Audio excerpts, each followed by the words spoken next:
Yaba munyina machi ema makwa beda soguso ehwe Adom TV Badwam eni na efiada mumfa enche pa se bibinti entimi amfa anopa kasebo no entimi amfa amram yapa macha opa mumfa nche enye boapayo kra mumfa nche pa ebra so se the nsema odo aba ye online portals awodo no enso yebedo emu esuko na ewi afia gudemu nsem atoaso na health tidbit enso abaiwi na ahosepe ediso nkomo ho ana atwe nkomo ne fo na afem pensen mu enso atoaso ene nkomo kese pa ho mo ene so pani pa wagidi yo ememu ebetina sabedi nkomo de ahwe the modern day parenting say efitina no adwada ebanyina ne wo edi abrabomu nkomo a ha betimi afaso be wura afe 2024 no emu eye yebetutu ye niema ti ahwe ya waresem ya hwe ya brabo asetremu ensem ye behwe kwan betimi afaso betete ye manafe ya kwakohwe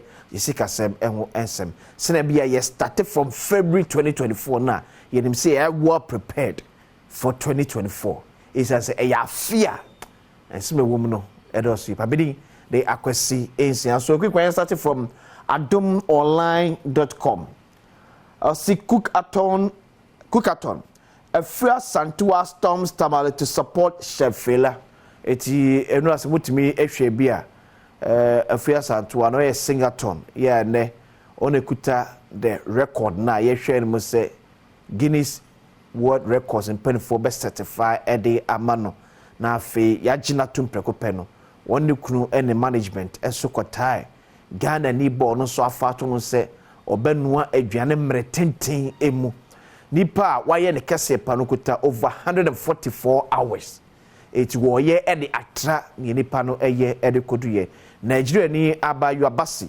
ensu eye 92 hours say sem no ka say ni emtete kwa say afie atwembe se lela fela atwem around be say 120 hours es we twemode kwa say nyina koso fampa bo enter se na be ya obetimi ni sa kunimdie no eni munyamhye no akọ ede ama Ghana ene eni awo tamale no bia eni ewom Afria Santua opens up on high and low moment during Singaton. Popular Sierra Leonean prophet predict victory for NDC in 2024 polls. VIP tickets sold out ahead of Joy FM 90s Jam on Friday. Tine ena 90s Jam no ebaso. Ena 90s Jam no of Joy FM ebaso.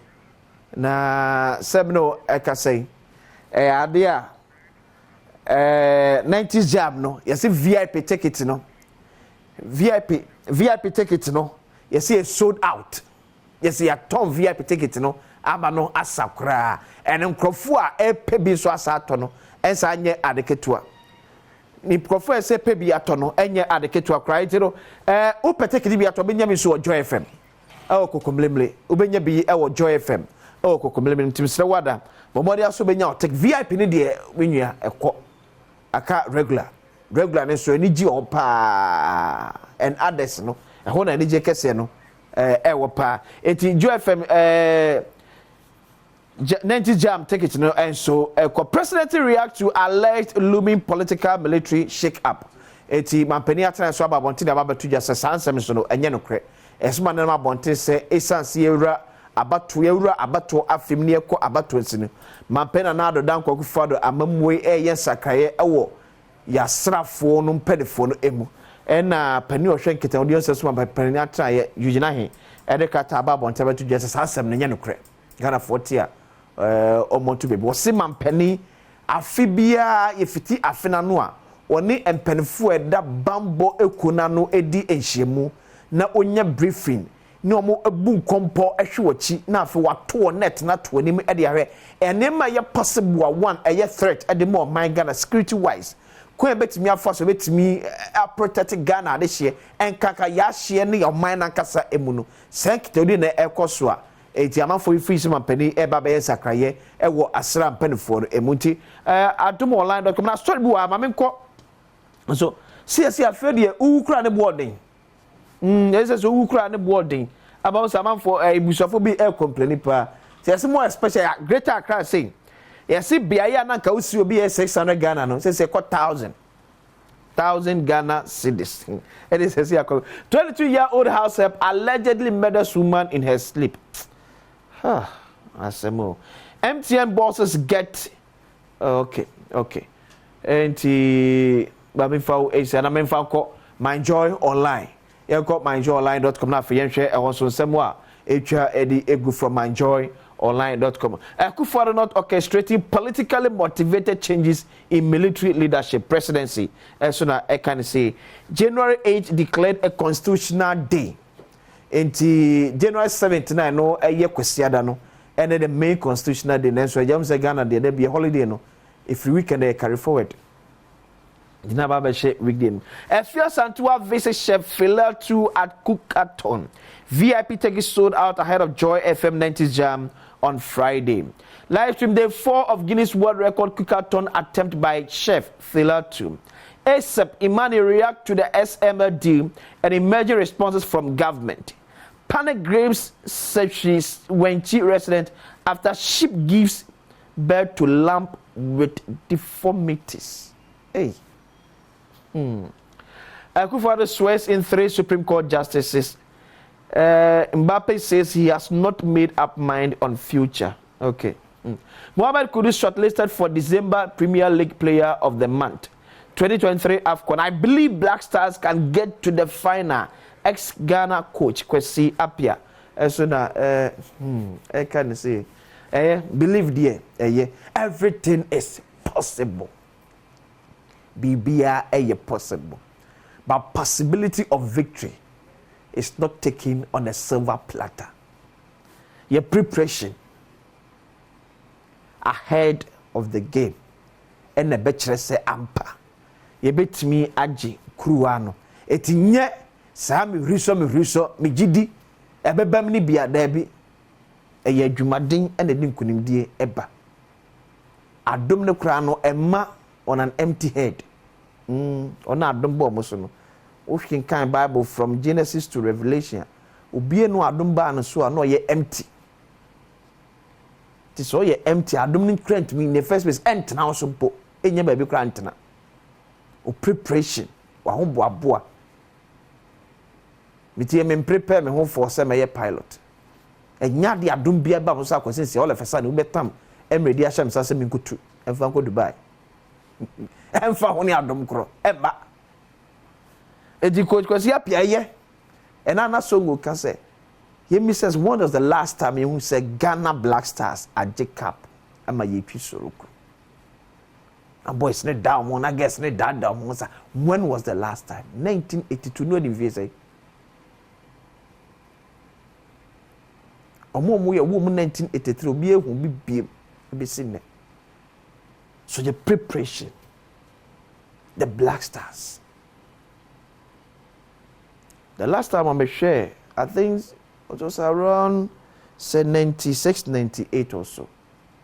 On GTV, we were talking about selection problem of Ghana Black Stars. 2024, we're still talking about selection. From 92, ABC. We're still talking about selection. Woman is sefata se you do mujina akwanim emo musia kind of Ghana Black Stars. It's ya de ba ko de bia ye recycle de bia di kugo ebre no e se bi nche kakra kwase yen sisem kakra. Yeah. And you told the amount of sika ewura Ghana Black Stars mua nyiska ketwa sika ya de ewura Ghana Black Stars mu nyiska ketwa die na Ghana for hwede afiri mu ye nigye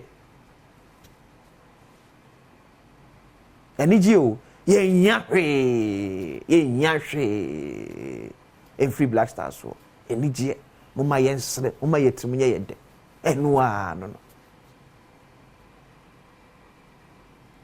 e bed me nche catch that bansa Ghana Black Stars no e da so be ma ankra and also be just o invest in Ghana Black Stars because to be honest emfaso bi amaso mumma ye nigye keke mumma ye nsre ya no January 13th you wish me all the best But me say Adom no engu empty head so. And a Chris Wutio and a Debiani as a coach, ni as a play, ye nyane right da. One day also parliament to frame minister. Now I want it from 2000 BC 2024. A kaya bo Ghana Black Stars. Yen found to tone for so dear yenya from Ghana Black Stars. A year na man so akwa one of the wastes. Wastes is a what system? Ko ya tu scanugu. Ya tu go. Is it Ghana for Yashu? Yashe.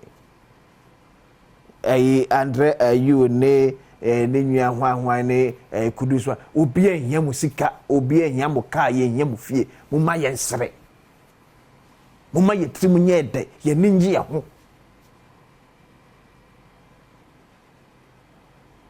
Ye wena ka krebu ekira ni aka wasem ba ne ye hwehwe Ghana ni bia hwe blasters Ghana ni bia no hwe blasters wo hwe ne se omu di nkuma me kukris ka kesem dia beto Ghana ba foto obi hwe so beso na ni gie e no di free ne TV achi akọ eno so ma na boy mama fuck my yade sa because of poor management. The management of Black Stars wants them from day one, basic and we be a campaign and I'm bad me say we be a campaign but the same thing they complaining now on the campaign so correct and no one or Bob to us. Somebody should get up and give us that change. Because yes, idea. Yeah, Black Stars say. Say I couldn't be any. And you cannot, to be honest. And you cannot. Ya me ani amre ni anya nkiti sese ye yi pesamin kuminya self seeking interest ye wo blasters ye chi e de free ho ni nya de se no se ye pese ye boama team ni ye ya se he bedu mebi no ye nya be catch ban se onya ska na de che blaster ne konzem fa so bia maso ye nya hwe in free as a nation. Okay, and yeah. My Joe online. So, and a very good morning, call farmer. Honorable Judge Mekuduka. And I say, "Uyi number one." Oh, nice one. Why, dear? Okay, say that when you move, and I don't call no post. There you, make call no post. Will be contesting. Yes, I see the public say two. I say in a contest. Then I feel I'm going to upon commerce. I learn someone's way number one. On number one a ballot paper. So I'm saying you know the best. The one point say NPP, your best them. Your best them. NPP, your best them. Your best them. Coca, your best them. Moon farm started 2024. NPP.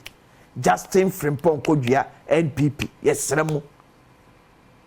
Moon farm about 2 years. Airbus Nenich name. started. Coca wo memu. Yes, them. Enya sumvie.